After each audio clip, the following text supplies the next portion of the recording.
All right, welcome everyone. So let's just start with an example.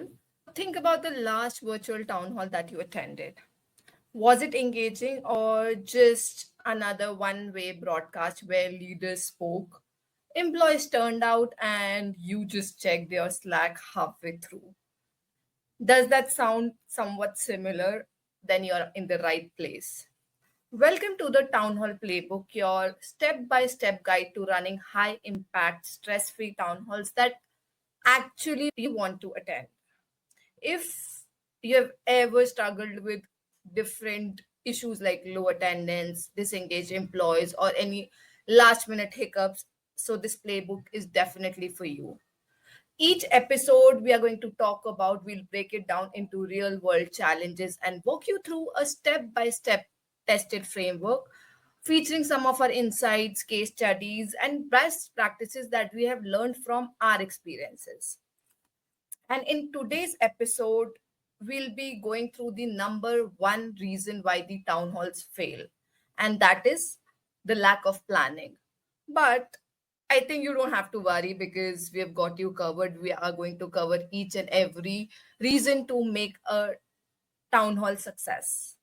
I am joined by Kunal, who has this great experience into organizing high impact town halls. Together, we are going to unpack a 5 step checklist in today's episode to help you host a seamless, high energy town hall with no last minute hiccups. So, Kunal, before we dive into those 5 steps, anything you would like to add to our audience? Yes, I would just like to tell that hosting town halls is just like an ongoing journey where we need to engage with employees before, during that, and even after that. So that is the key to that. Absolutely. I think I cannot agree more. And now that we dive into the 5 step checklist, so the step one definitely needs to be the objective. Before anything else we do for the town hall, we need to be crystal clear on why are actually we hosting this town hall? Why do we need to do this for our employees? What's the goal? What is the motto? Is it to inspire? Is it to inform? Is it to engage? What is the reason? So Kunal, we've seen a lot of companies sometimes skipping this step. So what happens when companies skip this step? Okay, so when companies skip this step, the town hall often feels directionless because people are not aware of what they are signing up to or what is going to be there in the town hall. So without a clear objective, leadership messages become vague and employees tend to disengage, and the session turns into another meeting. So a well-defined objective ensures that every part of the town hall, from the agenda to speed networking to QA, aligns with what truly matters, whether it is for driving alignment, boosting morale, or addressing key business priorities. Definitely, I agree. The more intentional you are, the more clear you are with the objectives, the more engaging your town hall will be. Now, let's talk about the step two that comes, which is the logistics. So, now that we know why, let's move on to how. Even you all would agree with me that the best planned town halls can fall apart if logistics aren't handled properly. Town halls involve multiple teams, different time zones, and moving parts. So, Kunal, what's the biggest scheduling mistake you feel that companies make while hosting a town hall? So I feel one of the biggest mistakes is not considering global time zones. If employees across regions can't attend it live, engagement drops and the message gets diluted. And another issue could be last minute planning. Without enough lead time, invites get out too late and speakers aren't prepped much and tech checks get overlooked. So what could be done over here is there like internal surveys could be conducted to find out an optimal time, and on-demand replay could be provided to those who couldn't attend it live. Lastly, clashing with other company events or peak hours can lead to low attendance. So the key is to plan early, choose a time that works for most of them, and send out calendar invites well in advance. Definitely. And I think, Kunal, is it fair to say that one of the best practices could be always checking in the employee heat map before locking in the time? As in, if the global alignment is not possible, companies being large globally, employees being there, so companies should offer two live sessions or an on demand replay with the follow up discussion so that each and every employee can be a part of it. Yes, definitely. So that everyone could be included in that particular town hall. If not live, then in on demand and the follow-up session, as you mentioned. Definitely. Okay, so we talked about the first two steps. Third step, according to us, is choose the right tech stack. So we have got the schedule logged in, we have the objective in place, but logistics aren't just about timings, it's also about having the right tool. Tech can make or break a town hall. So, Kunal, based on your experience, what's the number one tech related issue that companies must be facing? Okay, so the biggest issue is poor platform readiness. Many teams assume that just having a video conferencing tool is enough, but without proper bandwidth checks, speaker rehearsals, and backup plans, things can go south quickly. For example, like there was a stat where it said 7% of employees say poor tech quality makes them disengage within the first 5 minutes of a virtual event. So that's an alarming rate. And I would say the right approach would be the company runs tech rehearsals well in advance with the leadership team. All speakers are onboarded beforehand and they are like it they should be given a proper demo to the tool so they could be live and could share whatever they have to share without any delay.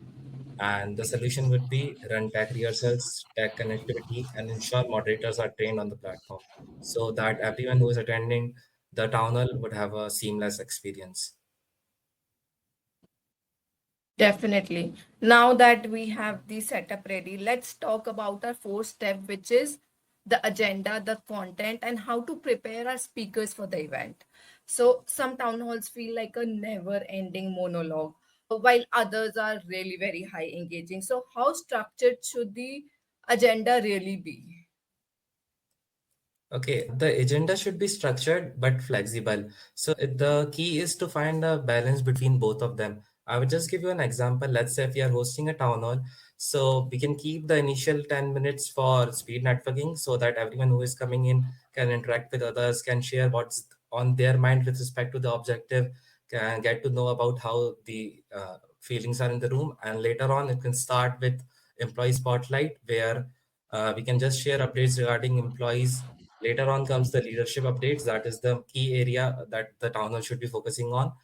Post that, it should be followed by Q&A. So the gist is after every 10 to 15 minutes, there should be something to engage employees, and it shouldn't be more like a monologue as you mentioned. So a sweet spot is a mix of leadership updates, interactive segments like live polls, Q&A, and employee spotlights so that the presentation are crisp and but it also allow real-time engagement and ensures that there's a natural flow and it is not rigid. I think it's safe to say that the key here would be make it a two-way conversation and not just a monologue to keep the employees engaged. Yes, exactly. All right, moving ahead to the last step that would be the last minute fixes and final check that we do before the event. We covered about objectives, logistics, tech, and content, but even the best planned events can go sideways without a final check. So, Kunal, one question that I would have would be what's that one thing that companies often forget that can make or even break the event? Okay, I would say one critical thing that companies forgot is a final tag and content dry run. When you're running a event on such a large scale, it is the events like the person who is hosting events job to ensure that a dry run is conducted so that if there are any tag glitches that could be invaded and could be solved. So the HR team runs a full dress rehearsal, test all links and tools, and prepares a backup platform in the case of tech failures, or just keep the tech support ready. So the fix would be a pre-event checklist, a quick rehearsal with speakers, and a backup plan for tag glitches. So that we can achieve our goal, that is to ensure everything is seamless, so the focus stays on the message and not the mishaps.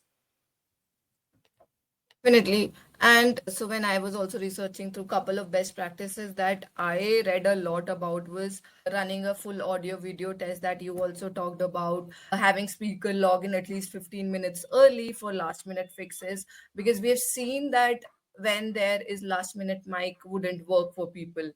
And during the virtual town halls, this makes a huge impact on the employees who are attending that. The drop off rate could be impacted through that. So that's Definitely an important point to keep in mind. And last but not the least, we should definitely assign a tech backup team to troubleshoot the live issues that the employees are facing. Anything else that you would like to add on to these 5 points, Kunal? Okay, I would just like to summarize it up that it would be to plan and align objectives. We should define the why before anything else, like why the particular town hall is happening. And then it would be leverage the right platform. Because when it comes to hosting a virtual town hall, it's all about the tag that you are using. So it is your job to ensure that the tag is town hall ready, and it would be engage and run seamlessly. It shouldn't be a monologue, as you mentioned, it should always be a dialogue where employees feel that their voices are being heard rather than them just attending another meeting online. Definitely. Thank you so much, Kunal. And everyone, follow this checklist. Your next town hall, according to us, will be seamless and stress free for sure. And that's it for today's episode of the Town Hall Playbook. If you found this helpful, don't forget to subscribe and stay tuned for the next episode, where we will uncover how to make town halls engaging with live interactions, polls, and many more real case studies, examples from the industry, from the enterprise accounts. So stay tuned. Look forward to have you in future as well.